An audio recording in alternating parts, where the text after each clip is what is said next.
Hola gente, yo soy Charlie y esto es Charlie Piensa, porque a veces Charlie piensa.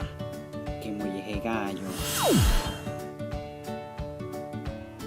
Hace ya un rato que no saco ningún video y la razón es que con toda la situación complicada de los venezolanos afuera y sin Cadivi y bla bla bla, he tenido mucho en qué pensar y lo siento, en serio.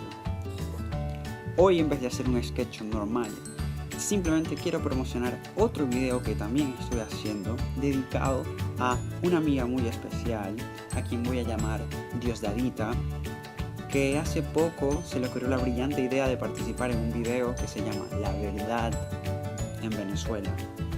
Y este video, luego de verlo un par de veces, porque sí, me atreví a verlo un par de veces, me inspiró a hacer este video que les voy a mostrar ahora y que de verdad me gustaría que llegara a ojos de mi amiga Diosdadita y que lo vea y que opine al respecto. Y si se preguntan cómo coño hice para que mi video de repente subiera en calidad, no es mérito mío, tengo que agradecérselo a mis amigos de iMovie, quienes desarrollaron una bastante chula aplicación por un precio bastante módico y que ha hecho posible que este video de repente suba de level. Level up.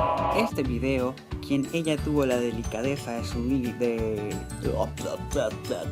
Este video, quien ella tuvo la delicadeza de hacer en español y en inglés, sale poco después de que su padre fuera acusado en Estados Unidos de ser el cabecilla de uno de los carteles más importantes del tráfico de drogas.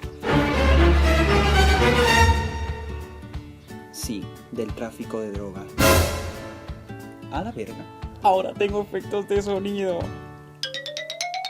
Bien, sin nada más a que hacerles referencia, les dejo acá lo que sin duda es